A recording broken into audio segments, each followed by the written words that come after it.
Hello, everybody. Good morning and Om Shanti to everyone. And welcome to day 4 of the RajaYoga meditation course. I'm so glad and happy to be available to share some of the things that I have learned many years back and I've been following since almost 20 years now. Today, we're going to try and understand a deeper way of doing meditation. That is, so far we learned about how RajaYoga is the connection with my own self, which is my core, that pure space of potential where, as a soul, I have all those things that I normally look out for in the world outside. We're going to have a look at another aspect of that meditation of RajaYoga today. And so it's going to be an amazing, beautiful, lovely journey. Before we begin, let me share an interesting story that I heard when I was a young boy. There were 5 people who were blindfolded, who had never seen an elephant before, and they were asked to go in front of them. They had an elephant kept there. They said, touch this elephant and come back and tell us how it looks. The first one goes, touches the trunk, comes back, says, simple. The elephant is like that thick, big snake. The second one goes, he touches the ear of the elephant. He comes back and says, the elephant is like one huge fan. The third one goes, he touches the stomach of the elephant, comes back and says, well, it's very simple. An elephant is like one big wall. The fourth one touches the leg, one of the legs of the elephant, comes back and says, well, the elephant is like a pillar. And the last one touches the tail of the elephant, comes back and says, it's like a very thick, big hairbrush. Now, each of them went and touched the same animal. They came back and they gave a very different idea of what they actually saw or felt. Right? They didn't see, they were blinded. So this is what they believed they actually felt. Now, was any one of them right? Not really. And was any one of them wrong? Not really. So it's very interesting to note that whilst they did come back and describe what they saw and they interpreted it in their own limited way of understanding, they were not being wrong because they did not actually see the whole picture. If they had seen the whole picture and come back and given some of the description, they could be wrong. But they came and described what they felt. And so from their perspective, they were absolutely right. And whatever they touched and came back and spoke about is certainly a part of that same elephant, and therefore they cannot go wrong. So now, what is it and why are we sharing this tale with you? Because today, we are actually taking our whole selves up one level, where earlier we were connecting the self with our own selves, connecting our thoughts with our own self. Today, we're going to connect our thoughts with the Supreme Soul. And for that, it's very important that I get a total, full, universal picture of the Supreme Soul. Unlike these 5 people who went around and touched single parts of the elephant, came back and reported what they saw, we want to try and see if we can put all those together today. So many people have had an experience of the Supreme, of God, of the Almighty. And they've come back and they've described it to us, and it's helped us and benefited us in a large number of ways. Wouldn't it be beautiful if we just have that total, universal, big picture of who it is really when we speak about the Supreme? And that's very important. And we'll see really why is it so important for us to understand the picture. But first, let's try and demystify this whole picture. Now, for us to have the whole picture, let's say all these people who are blindfolded, they are brought in front of an elephant and they're asked to now take their blindfolds off and look at that elephant and say, listen, you guys went and touched different parts of this elephant. Now look at this elephant more closely. Do you think this is what you went and touched? They'll find it a little difficult to accept it initially, because for them to think about an elephant to be like a snake, all of a sudden looking at the elephant, they may not believe that I only touched the trunk. Or for the other one who felt the elephant was a big wall, and when he sees the limbs, they may be a little bit taken aback. But unless each of them talk to each other in terms of what they saw, and everybody looks at it with an open mind, where they're not judging anybody, but they're just looking at that elephant, And putting all those pieces together, or what they touched certainly is there as a part of that elephant, but also there are so many other parts that I never noticed before. But it makes sense that there's a great possibility that this is what I touched. So let's look at 4 universal characteristics of the Supreme that almost anybody in any background would agree with. And these are some universal truths that we're going to try and understand. And from there, we'll derive the Supreme Soul in terms of understanding what he is all about. When I meditate, I need to connect. If I'm meditating and connecting with somebody who I know very closely, it's easy, right? My parent, my sibling, my child. I just conjure that image of theirs up. I immediately connect with them, knowing their name, probably even know where they are right now.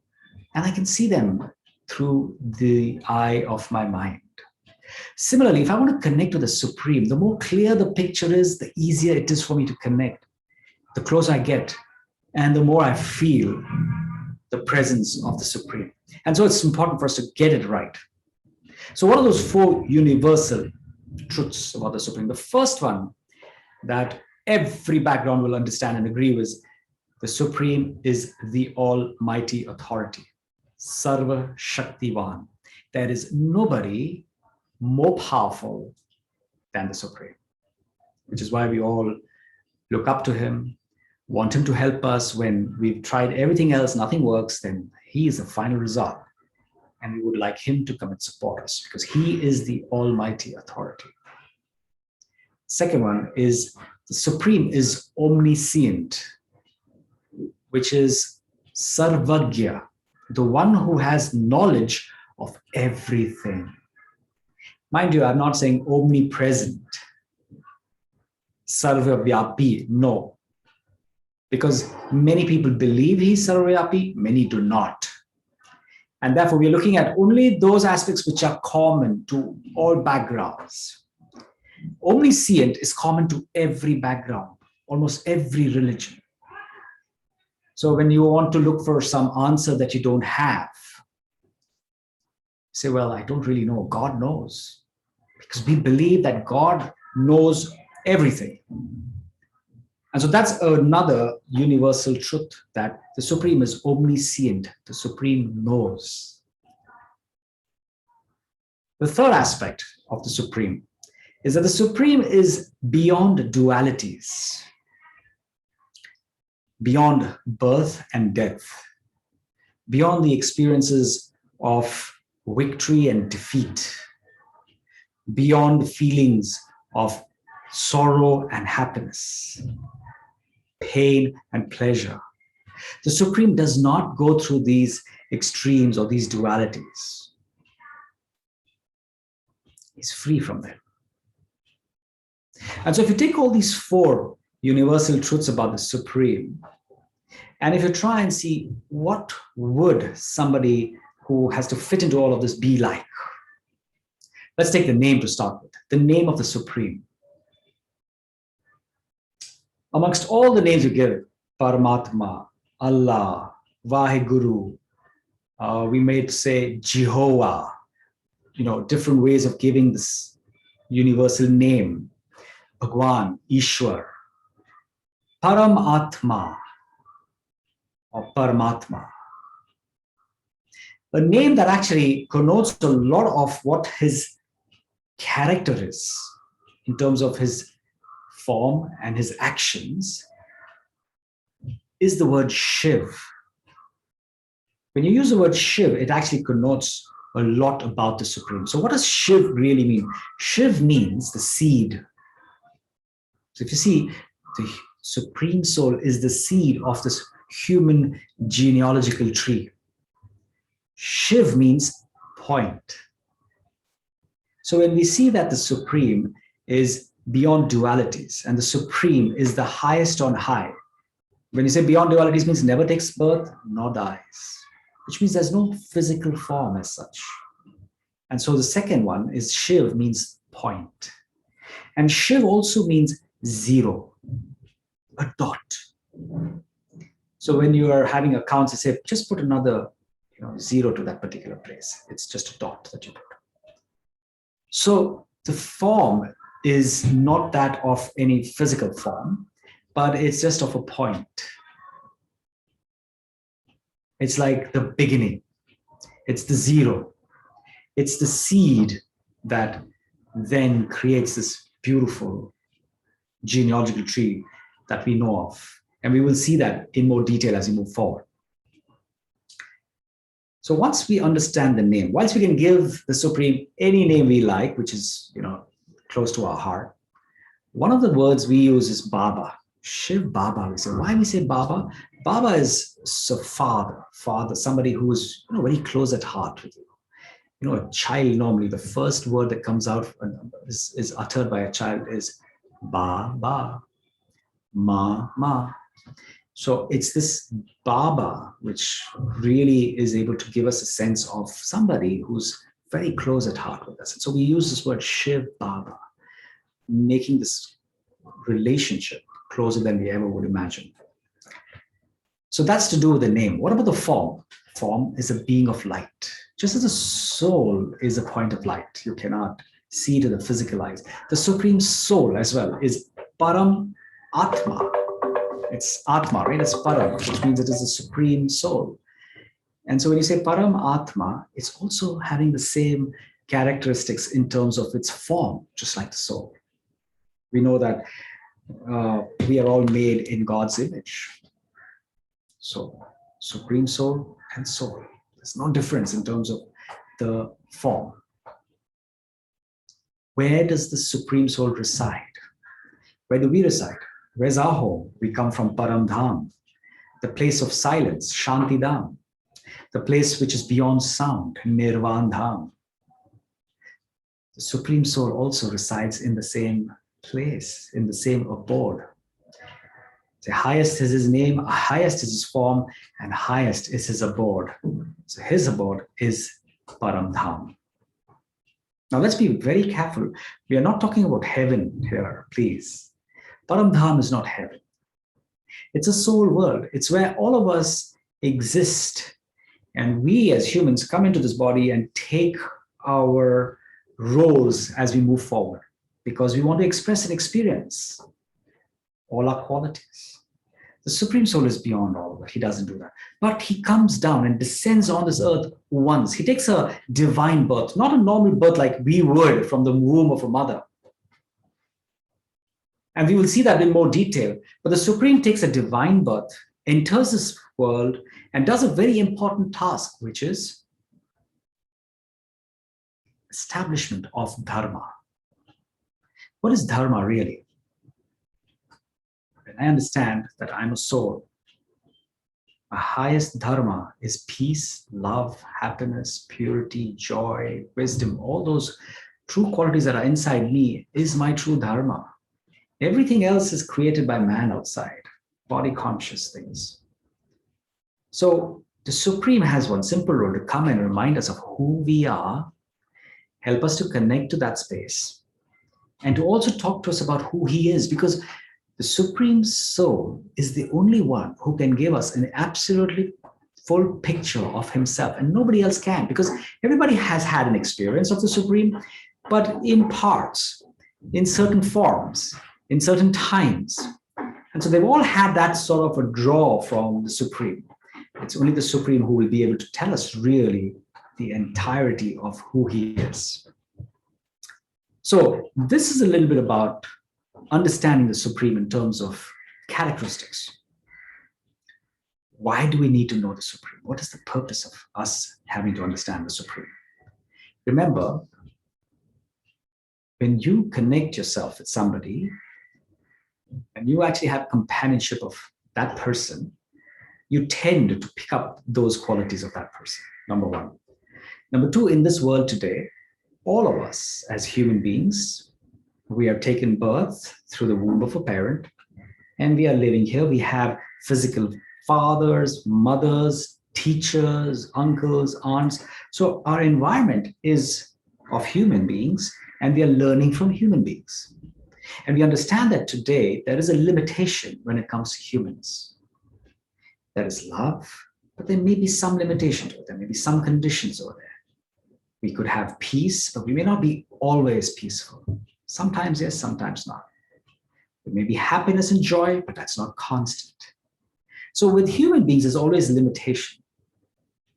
And so if I'm connecting to human beings, no matter how elevated they may be, no matter how wise they may seem, there is still a limitation that they all come with. So I'm also limiting my own development and growth to their limits. I cannot go beyond.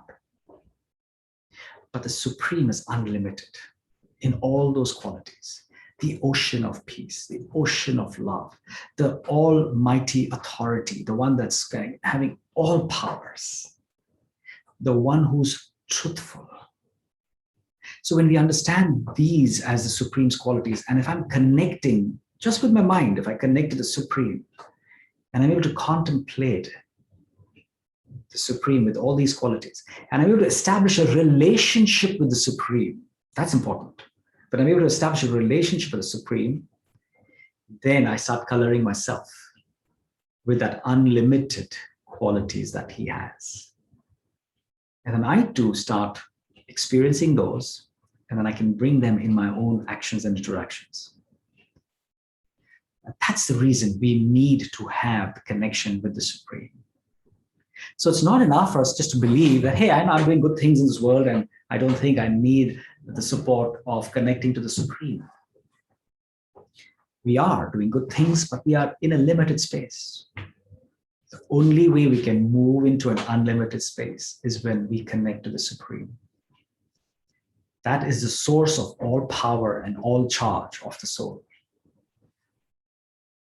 Over a period of time, since we're eternal, we still have been in some sort of a boxed environment, which we will talk about in our further lessons. So what's happened to us is our purity has reduced over a period of time.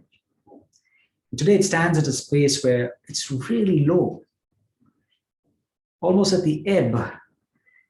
And so that's the charge that we all are with. And so we need to connect to the Supreme so that we can really be uplifted energetically. The Supreme's powers and the Supreme's purity never reduces. And so the moment I connect to the Supreme by understanding who he truly is, knowing really what the Supreme is all about, without any middlemen, no, what we would say, intermediaries, direct soul, Supreme Soul. That's our birthright, in fact, to connect directly with the Supreme Soul. And that's why it's only the Supreme Soul that can therefore come, share with us who he truly is, who I am. And then once I become soul conscious, then I can also connect very easily with the Supreme. So we need to connect with the Supreme. It's an important aspect. How do we best do that connection? If I'm body conscious and I look at myself as a person in this, with this, flesh and blood, the person who is this age, this gender, this nationality, then I am able to connect very easily with people of my own frequency. If I have to connect with the Supreme, I must absorb myself of this physical identity, consciousness, draw myself in and become soul conscious, and then connect to the Supreme. As a being of light. In the memory of that light, people have candles. People have lamps. People have lingas, the Shiva linga, or it's also called a Jyotir linga. Jyoti is light. So linga is actually, the true meaning of Jyotir lingam is what we call as the symbol of light. Just as we would say, Shivling is a symbol of Shiv. Shiv is a point. Shiv is a seed. Jyotirling, which is a symbol of Jyoti, of light. There's no other human form. So when we start understanding, and it's not just here, but if you actually look at the highest places of pilgrimage in India and across, even in Nepal, there are 12 places, and all of those places would have, in different names, the same Shiv Ling, which means, or Jyotirling, the form of light. And what are the names that we give to this form of light? Amarnath, the immortal Lord. Nath is Lord. Badrinath, Kedarnath, Somnath, or we will call it Ishwar, Rameshwar, Gopeshwar, Mukteshwar. All of these are just symbols of light. We have Pashupatinath up in Nepal.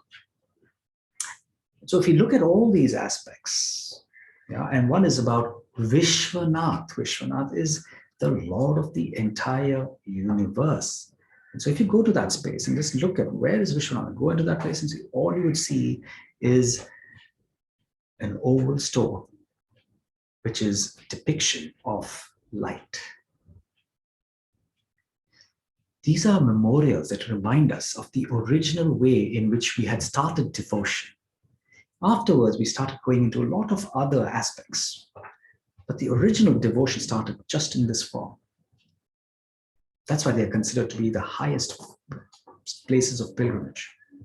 So the Supreme now helps us understand that it's no point in doing a pilgrimage, physically moving your body to that particular space and being there. The true pilgrimage is Yad Ki Yatra, which means it is the remembrance. So you're sitting wherever you are, but with your mind, you're connecting to the Supreme. So you spend all your time, energy, money, everything possible, and you take the pilgrimage to a certain place, let's say Rameshwar for that example. And I'm sitting in Rameshwar, but I'm there, but my mind is elsewhere. I'm constantly thinking about this, that, what is my next business and this tour and that thing. Mind is always there. I probably been in front. We say we take darshan, we're right in front there, but still my mind is wandering. What is the point? So it's not so much that we need to do a physical pilgrimage. It's about the pilgrimage of the mind. Connect to the Supreme, becoming a soul, or becoming aware that I'm a soul. When I become aware of I'm a soul, I shed body consciousness, I become soul conscious, and then I can easily connect to the Supreme Soul. As a body conscious person, it becomes very difficult for me to connect to the Supreme.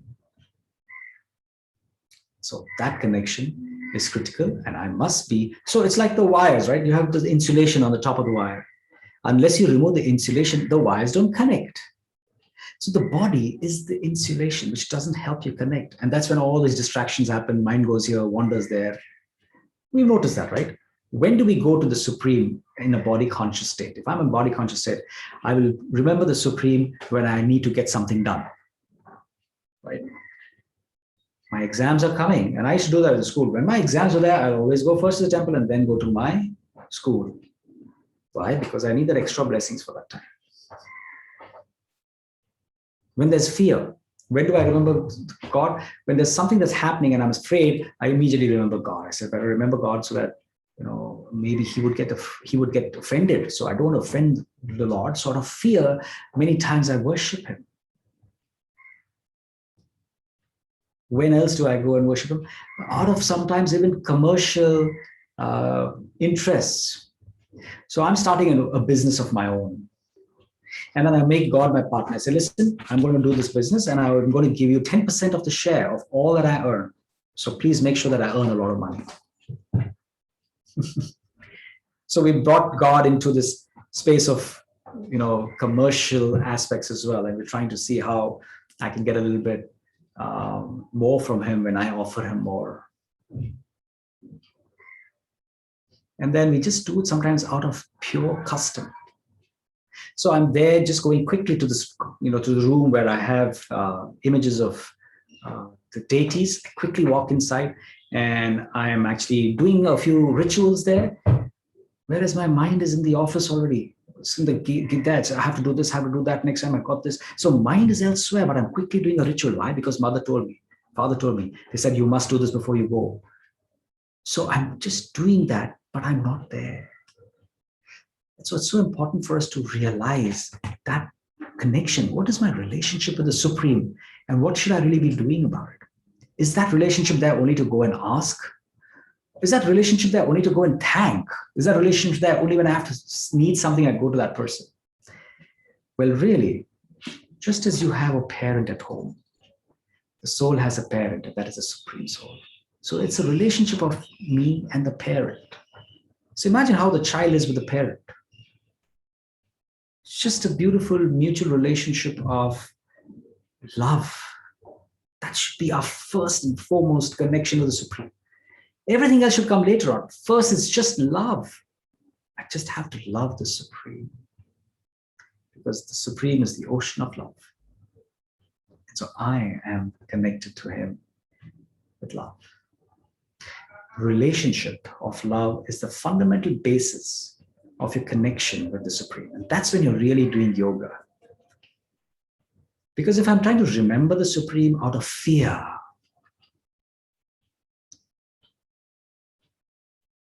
it's very difficult to really connect in a very positive space.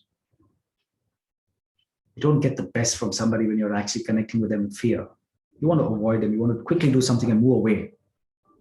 But when there's love in a relationship, that's a real sense of coming together, drawing yourself to that energy. And then when there's love, they say the true sign of loving somebody is becoming like them. Notice anybody in the world, if they really love someone, they want to become like them. And they start looking at how they do things, how they speak, how they move, and they start imbibing and inculcating those same mannerisms and behaviors, qualities and virtues. That's the power of love. So if I truly love the Supreme, and I see the Supreme's sanskars, Supreme's qualities, how am I going to start becoming? I'm going to start becoming like the Supreme. I'm inspired to be like him. Recently, I spoke to somebody whose mother had passed away, and she was saying, my mother was so courageous and so sweet and so pure. I want to be like my mother. Every day I think of her, I miss her, and I always am inspired to become like her. So true. When you love somebody, you want to become like them, and you're ready to do so much just to become that. And so for us, we are already peaceful, loving, happy, pure, and all these beautiful qualities that we find in the Supreme. The Supreme's qualities never deplete. Our qualities deplete because we come in this interaction with the environment outside, into body consciousness. It starts going down. Now is the opportunity to reconnect with the Supreme, and then he's going to reflect back our own qualities to us, and then we grow into them, and we become complete and full. That's what we're doing in Raj Yoga meditation. So when you say Raj Yoga, first it's connecting to the self, it's the soul, and then it's also connecting with the Supreme, the highest connection that you can forge with anybody. So let me just, when I speak of the highest, there are certain categories of souls. So one is Sadharanatma, ordinary soul. The other one is Mahanatma, great souls who've done some fantastic acts on this earth and they're gone. Could be a Mahatma Gandhi, could be a Mother Teresa, could even be a Nelson Mandela. Mahanatmas, they've done something amazing for themselves, but also for the people. Quite altruistically done. Mahanatmas. Then we have Dharamatmas. Dharamatmas are those souls who are extremely pure. And that purity of theirs had helped them to bring that purity in such a way that they became instruments in starting religions. Huge following. It could be Prophet Muhammad, peace be upon him. It could be Jesus Christ. It could be Guru Nanak. Any one of those, Gautam Buddha, they had been instrumental in starting religions in a very pure space. That's a different matter what happened after them in terms of how that religion was carried out. But they were Dharamatmas, extremely pure souls, instrumental in establishing religion and having massive followers. If it was not for the purity, they would never have such following. And then you have Devatmas. They are the Devi Devtas that we see a lot in a lot of the temples that we visit. They are worship worthy.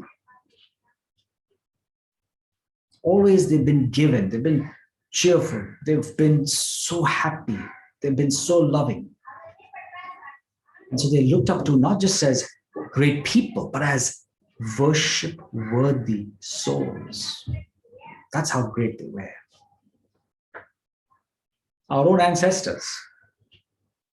But it's very difficult to, considering where we are currently today and where they have been, it's so difficult for us to fathom how is it possible that they can be our ancestors. But yesterday we saw that when I start changing my sanskars from body conscious sanskar of wanting to hold things and take things, vicious, driven by vices of Kam, Krodh, Lobh, Moh, Ahankar, lust, anger, greed, attachment, ego. If that's what's driving all my actions, and those are my sanskars, then I am where I am. But when I just convert those sanskars to my original sanskars of the soul, and I'm actually in existence with everybody else, then there's love, peace, happiness, purity. Then that's the deity sanskars. And so when I just shift those sanskars from where I am right now into those divine sanskars, then I become a deity. And that's who deities were. Worship worthy. So you've got Sadharanatma, Mahanatma, you've got Dharamatma, you've got Devatmas, and then you have Paramatma. Paramatma, the Supreme Soul, very different from Devatmas. Because we saw that if those four characteristics have to be maintained, then the Supreme Soul does not take a human form. A being of light, always established as light, intervenes just once so that is able to help restore Dharma, finishes his task, moves on, and makes us all divine.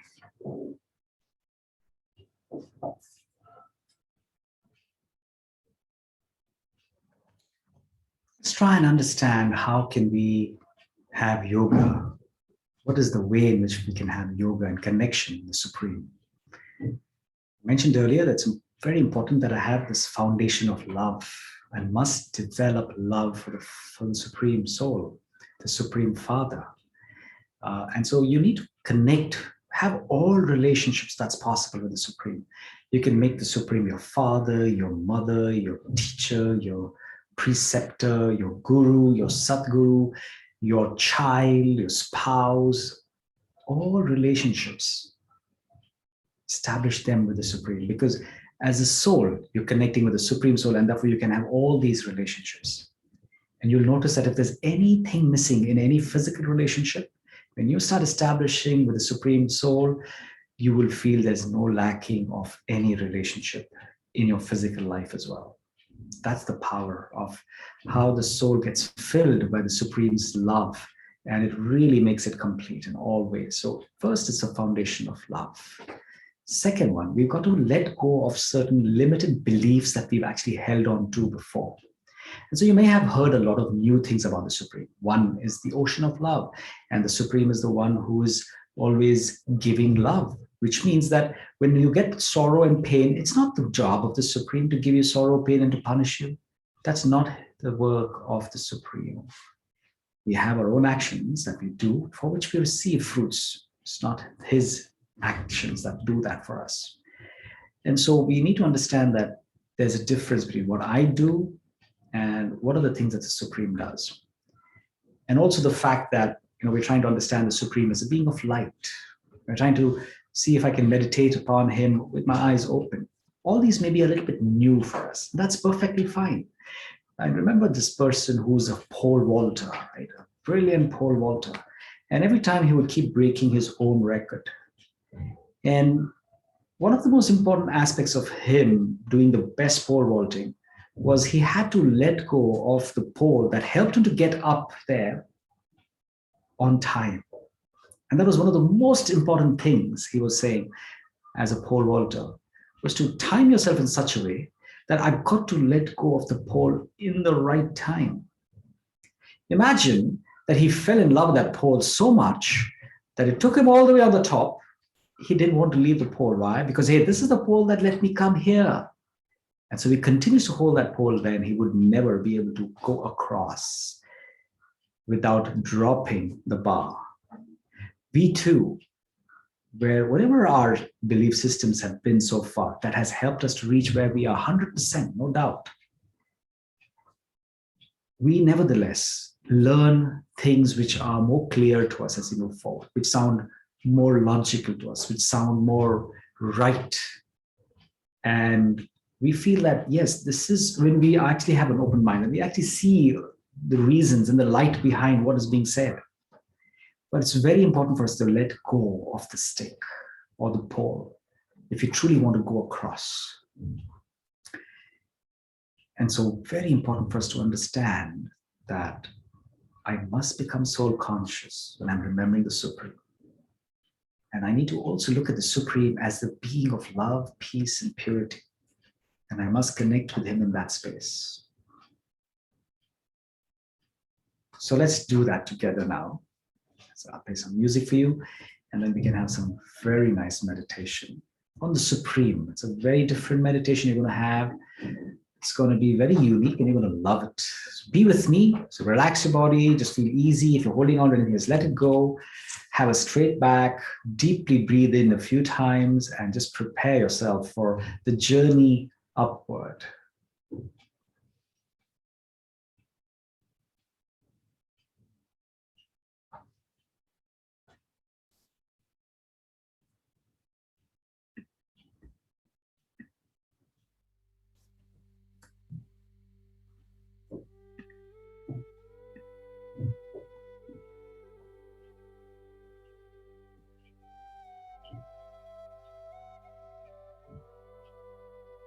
I withdraw my thoughts inwards.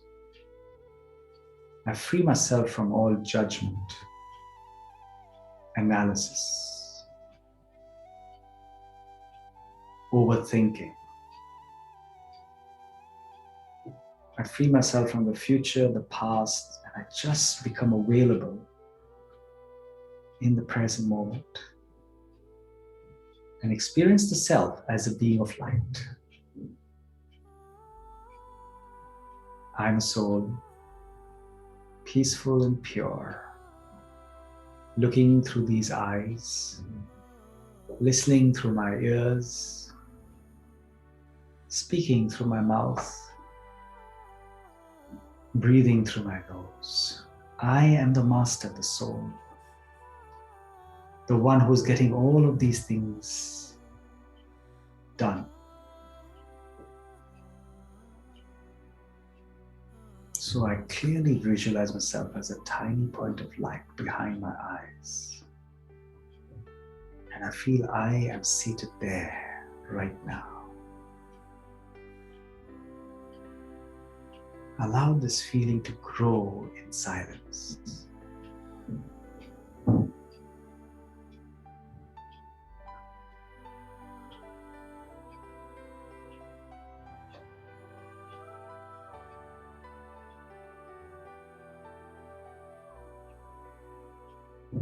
As you firmly establish yourself as a soul, and as you start feeling the energy just behind your eyes,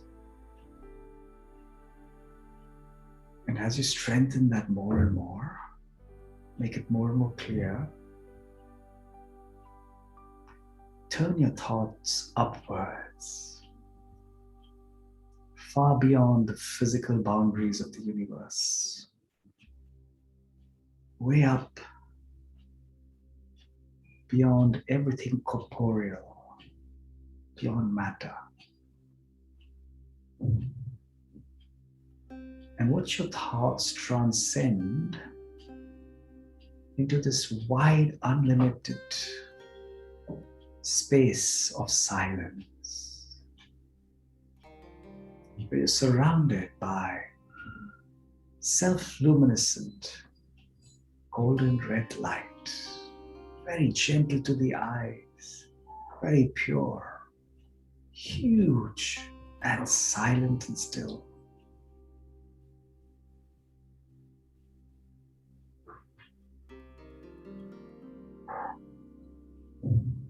Make this picture and scenery very clear in your mind's eye.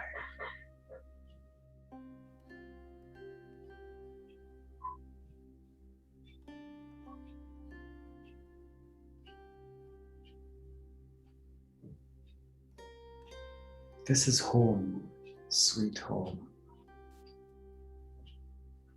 Home, my eternal home. Home, my peaceful home. Look at yourself as a pointy, tiny point of light in this wonderful place.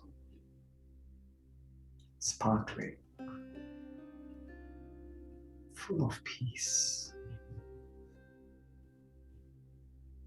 You are here. That's all you know, and you're aware of yourself. Oh.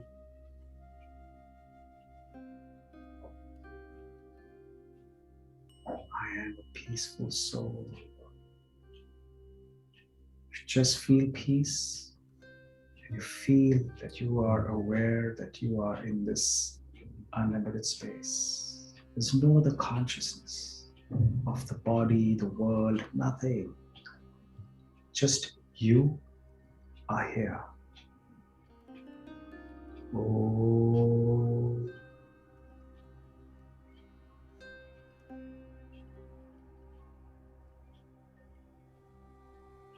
The only feeling you have is of oh.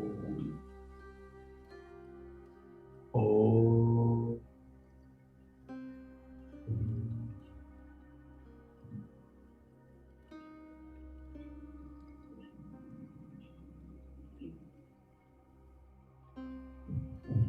Dead silence.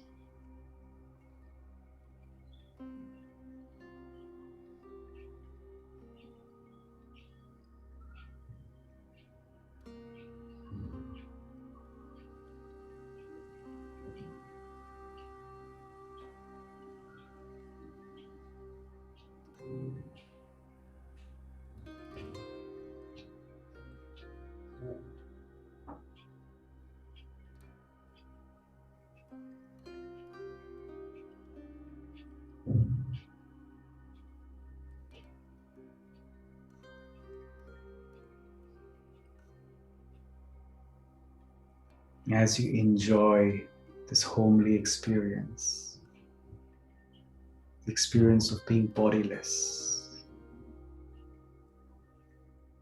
as you experience yourself as the pure soul at home,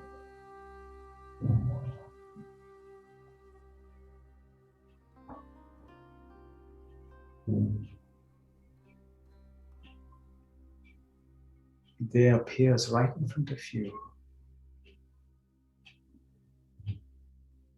the Supreme Soul.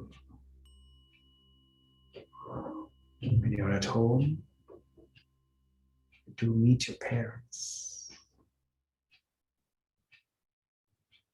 And so here in front of you is a divine being of light, vibrating with love, purity, and power. Instantly recognizing the close connection of a parent and child. Supreme Soul, my Baba.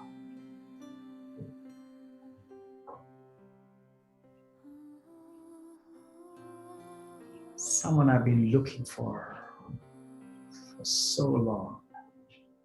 And now I have this beautiful fortune to come face to face with.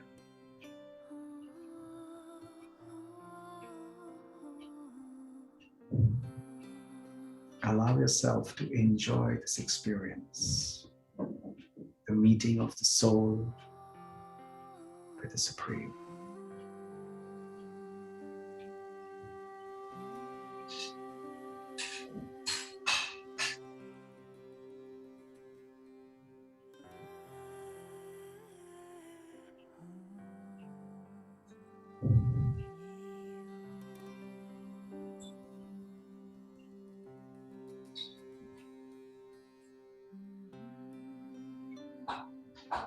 You experience love, unconditional. You experience peace in abundance. The Supreme Soul is so pure that immediately in his company, everything impure vanishes. You are standing there, absolutely pure.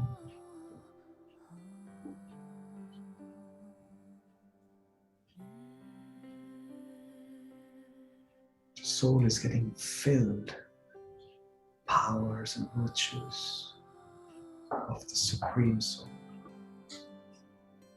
You're feeling a light of all those virtues and powers from the Supreme reach out to you. Not just a single piece of light, but rays of light that come and touch you.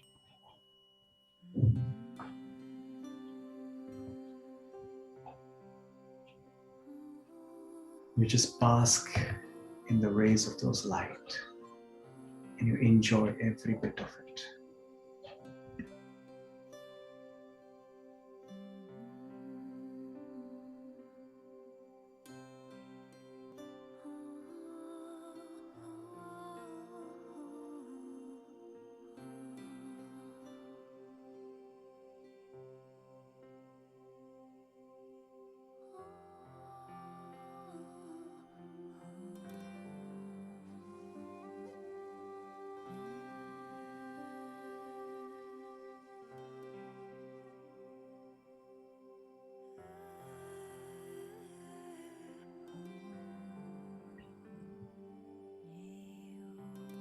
Your focus on the Supreme becomes stronger and stronger.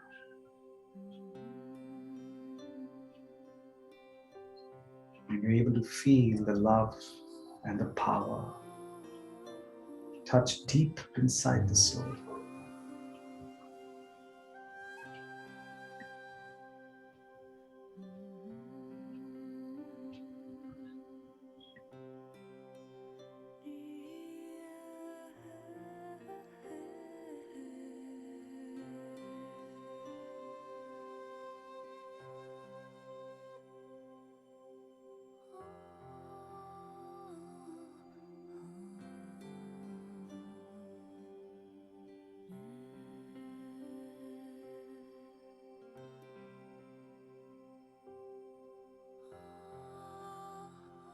I'd like to continue this meeting for as long as you can.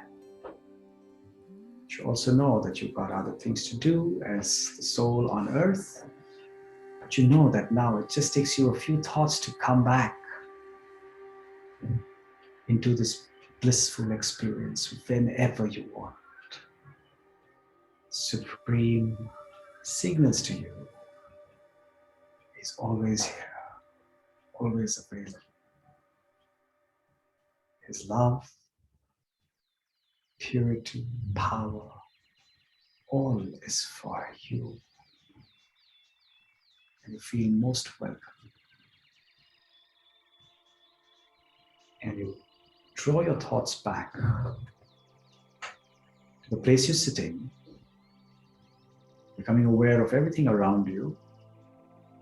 But you carry with you this beautiful companionship, the relationship, and the experience with the Supreme. And then you know that you have transformed. Your imagination has stretched and therefore it can never go back to normalcy. You now have the highest connection at your disposal. You now have connection with the Supreme Soul, the Almighty Authority. Just with your thoughts, you turn upwards, connect,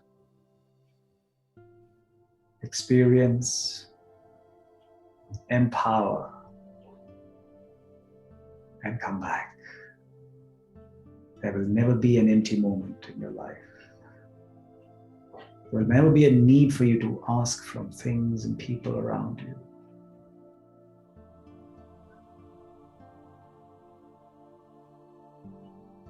So you hold on to this experience and you let it continue as long as you want. Om Shanti.